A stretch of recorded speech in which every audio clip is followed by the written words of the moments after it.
তারপরে তো মারা দেখাইছি না, দেখাবো মরাটা দেখাবো, এই কথা লাগবে। হ্যাঁ হঠাৎ করে আসছি, আমিও ক্যাজুয়াল মা বলতেছে, কারণ আমি তো বলছি আমার পুরো প্ল্যান এবার বলছে। হ্যাঁ যায় যায় যায় আরো বেশি টুইস্ট লাগবে। বুঝছো দাদা? যায় যায় যায় ওই যে ঘরে ঢুকে গেলাম না আমরা, বাবার কান্নাকাটি করো না, চলো ভিতরে চলো, চলে গেলাম। অনেকদিন পর লেখার পরে এই সিন, হ্যাঁ সিন দেবো না।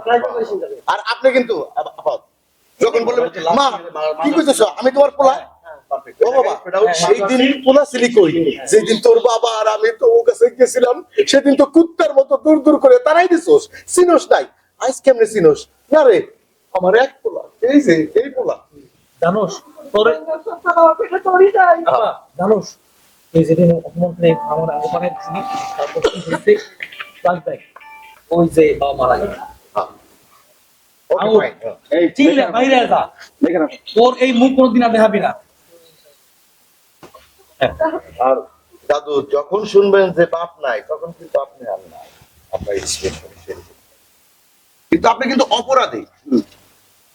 বউয়ের কথা হোক, যার কথা হোক, কিন্তু ভাবতো বাবার হলেও ইমোশন থাকবে। হ্যাঁ আরে ভাই, সে তো এমনি অপরাধী, মানে আপনাকে আপনি ক্ষমা করতে পারতেছেন। এই তাহলে আমরা আল্লাহর সামনে কান বা খালি মোবাইল দিয়ে, আর সবাই খেয়াল করবেন সংলাপ যেন ঝুলে না, টান টান থাকবে।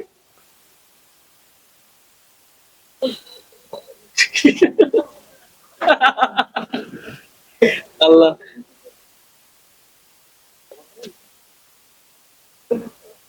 বলা জানতে না পারলে কইতে হয়, বাবার চাওয়া যায় না। হ্যাঁ বলো।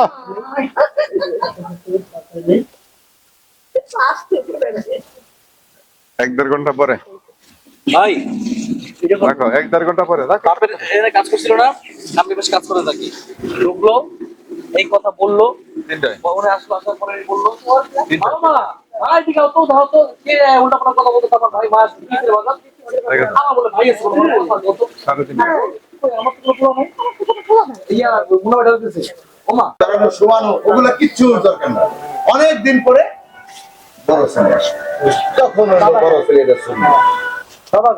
বাবা না এখন যদি মাইরে ফেলতেছি, এখন মাইরে ফেলতেছি কোন জায়গায় যাবো? বাইরে ফেলবো কিভাবে আমি বলতেছি না সেটা। হ্যাঁ। আমার সেজন্য একটা রুম লাগবে, খাট লাগবে। ওই যে কষ্ট হয় ঢুকলো, আচ্ছা আমি তোমার কার্ড দিতেছি, আচ্ছা তুমি এটা আমি কানেকশন করে দিতেছি, বলো। ও এই যে কষ্ট হয় ঢুকছে, বাকি যে শুনলো বাকি আর না। ও রহিম মিয়া, আমার কথা বিদেশ যাইবো। টাকায় নাই তো, টাকায় না তো, এটা কাজ করতেছে।